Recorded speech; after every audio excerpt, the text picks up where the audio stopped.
میں نے بدستور طنزیہ لہجے میں کہا، اس عمر میں انسان کی نگاہ اتنی خراب تو نہیں ہو سکتی؟ جناب، وہ فخریہ لہجے میں بولا، میری دور اور نزدیک کی دونوں نظریں بالکل ٹھیک ٹھاک ہیں۔ میں اینک لگائے بغیر قرآن پاک کی تلاوت کرتا ہوں۔ کلام الہی کی تلاوت کرنا بڑی اچھی بات ہے، اینک لگا کر کریں یا اینک کے بغیر؟ میں نے گہری سنجیدگی سے کہا۔ میرا اشارہ دراصل کسی اور جانب تھا۔ کس جانب سرکار؟ وہ الجھن زدہ انداز میں مجھے دیکھنے لگا۔ میں نے ستون پر متحرک مکوڑوں کی قطار کی سمت انگلی سے اشارہ کرتے ہوئے کہا، مجھے لگتا ہے کہ تمہاری نظر ہی نہیں بلکہ دماغ کا بھی خانہ خراب ہو چکا ہے۔ وہ اور الجھ گیا اور قدرے پریشان لہجے میں بولا، تھانے دار صاحب، میں آپ کی بات کو سمجھ نہیں سکا جناب۔ ان مکوڑوں کو غور سے دیکھو کرمداد، میں نے ٹھہرے ہوئے لہجے میں کہا، پھر تمہیں پتہ چل جائے گا کہ یہ رمضانی کے گھر جا رہے ہیں یا وہاں سے آ رہے ہیں۔ اوہ، وہ متاسفانہ انداز میں بولا، یہ تو اوپر کی طرف جا رہے ہیں۔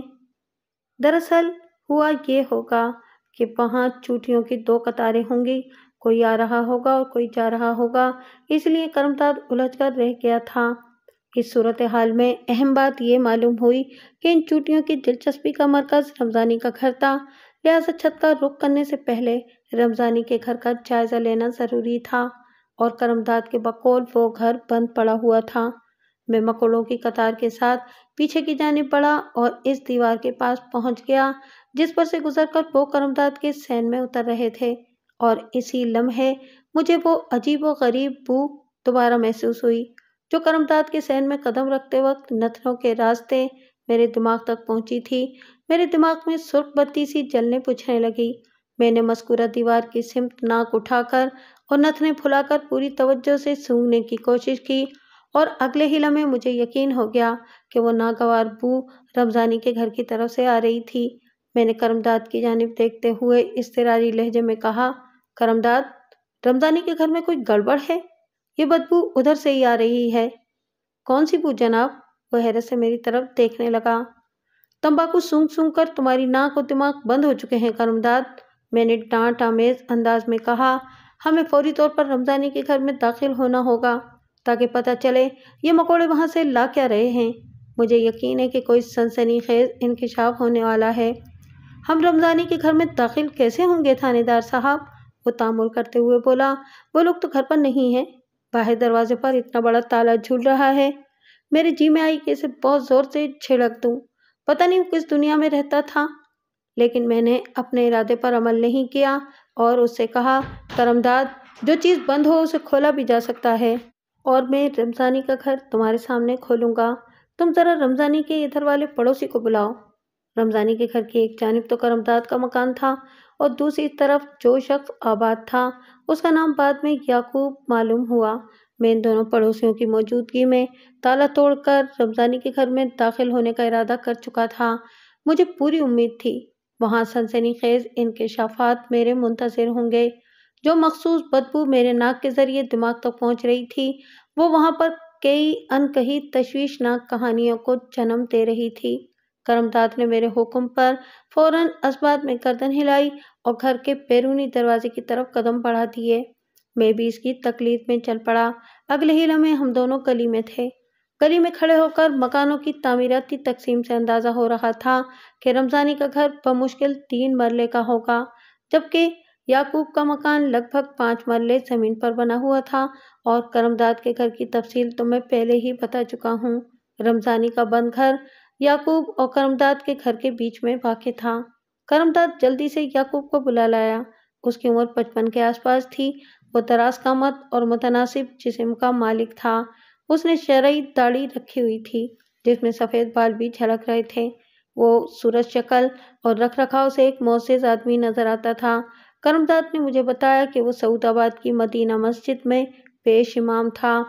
میں نے نہایت مختصر الفاظ میں یعقوب کو موجودہ صورتحال سے آگاہ کیا اور پوچھا، کیا آپ کے گھر میں بھی یہ چوٹے کسی قسم کی کوئی سرگرمی دکھا رہے ہیں؟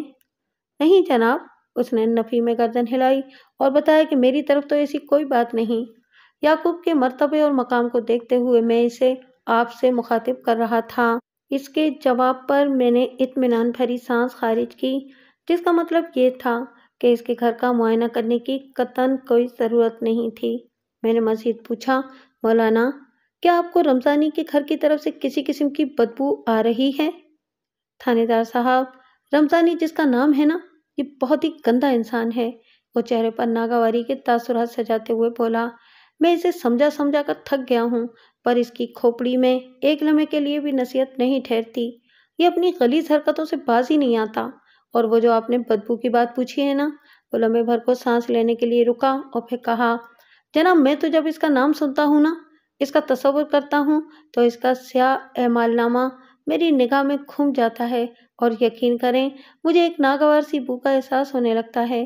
یعقوب نے جملہ ادھورا چھوڑ کر خاموشی اختیار کی تو میں سمجھ گیا کہ اس کے دماغ کا مخصوص حصہ ترازو لے کر بیٹھ گیا ہے، جس میں لوگوں کے اعمال ناموں کی جانچ پڑتال ہوگی اور ان کے گناہ و ثواب کا شمار کیا جائے گا۔ میں اس نوعیت کی بحث کا دروازہ نہیں کھولنا چاہتا تھا، لہٰذا موضوع کو تبدیل کرتے ہوئے اس سے پوچھ لیا، جی آپ کو کچھ اندازہ ہے کہ رمضانی کا گھر کب سے بند ہے؟ میں پچھلے 3-4 دن سے یہاں تالا دیکھ رہا ہوں، وہ دروازے کی طرف دیکھتے ہوئے بولا۔ میں نے پوچھا، آپ رمضانی کے پڑوسی ہیں؟ آپ کو یہ تو پتہ ہی ہوگا کہ وہ بیوی بچوں کے ساتھ کہاں گیا ہے۔ نہیں جناب، مجھے اس کے بارے میں کوئی علم نہیں۔ ایک مرتبہ پھر اس نے نفی میں جواب دیا۔ میں ان لوگوں کے معاملات میں زیادہ دلچسپی نہیں لیتا۔ میں نے اپنی نصیحتیں بے اثر اور رمضانی کی خرمستیاں بلند ہوتے دیکھ کر خود کو محدود کر لیا ہے۔ البتہ میری گھر والی رمضانی کی بیوی نصیبوں سے میل ملاقات رکھتی ہے اور اس کی زبانی مجھے ان کے حالات کی خبر ملتی رہتی ہے، لیکن افسوس کہ اس وقت صفیہ بھی آپ کی کوئی مدد نہیں کر سکتی۔ وہ پچھلے 1 ہفتے سے اپنے میکے جھنگ گئی ہوئی ہے۔ صفیہ یعقوب کی بیوی کا نام تھا۔ بعد ازاں مجھے معلوم ہوا کہ وہ ایک بے اولاد جوڑا تھا۔ ان کی شادی کو کم و بیش 20 سال ہو چکے تھے۔ بس تو پھر ایک ہی صورت باقی رہ جاتی ہے۔ میں نے رمضانی کے دونوں پڑوسیوں کو باری باری دیکھتے ہوئے فیصلہ کن انداز میں کہا، رمضانی کے گھر کا تالا توڑ کر اندرونی حالات کا جائزہ لینا ہوگا تاکہ پتہ چلے کہ مکوڑے ادھر کیا کرنے جاتے ہیں اور وہاں سے کیا لے کر واپس آتے ہیں اور وہاں سے کس قسم کی بدبو اٹھ رہی ہے۔ وہ دونوں تائیدی انداز میں مجھے دیکھنے لگے۔ میں نے کرمداد کو بھیج کر ایک ہتھوڑا منگوایا اور تھوڑی سی کوششوں کے بعد میں رمضانی کے گھر کا بیرونی دروازہ کھولنے میں کامیاب ہو گیا۔ وزنی ہتھوڑے کی کاری ضربوں سے تالا تو نہیں ٹوٹ سکا، البتہ وہ کنڈی جڑ سے اکھڑ گئی تھی جس میں مذکورہ سخت جان ڈھیٹ قسم کا تالا لگا ہوا تھا۔ بہرحال میں نے اپنا مقصد حاصل کر لیا تھا۔ رمضانی والے گھر کا رقبہ چونکہ کم تھا، اس لیے وہ مکان پتلا اور لمبوترا سا لگ رہا تھا۔ بیرونی دروازہ کھول کر ہم سین میں آ گئے۔ میرے قدم بے ساختہ اس دیوار کی جانب اٹھنے لگے جو کرمداد کے گھر کی جانب تھی۔ وہ دونوں بھی میرے پیچھے ادھر ہی بڑھتے چلے آئے۔ میں دیوار کے نزدیک پہنچ کر مکوڑوں کا جائزہ لینے لگا۔ وہ بڑی سرعت سے قطار بنائے دیوار پر چڑھ کر کرمداد کے گھر میں اتر رہے تھے۔ میں اس ٹریفک کی مخالف سمت بڑھنے لگا، یعنی جدھر سے وہ مکوڑے آ رہے تھے۔ رمضانی کے گھر میں مختصر سے صحن کے اختتام پر ایک کمرہ تھا جس کا دروازہ اندر سے بند تھا، تاہم اس پر تالا نظر نہیں آ رہا تھا اور وہ شریر مکوڑے اسی بند دروازے کے نیچے سے نکل کر دیوار کی سمت بڑھ رہے تھے۔ اس کا مطلب یہی تھا کہ جو بھی رونگٹے کھڑے کر دینے والا معاملہ تھا وہ اسی بند دروازے کے عقب میں تھا۔ ایک اور بات میں نے خاص طور پر محسوس کی کہ وہ ناگوار بو جو میں نے کرمداد کے گھر میں رہتے ہوئے محسوس کی تھی، رمضانی کے گھر میں آنے کے بعد اس کا احساس بڑھ گیا تھا۔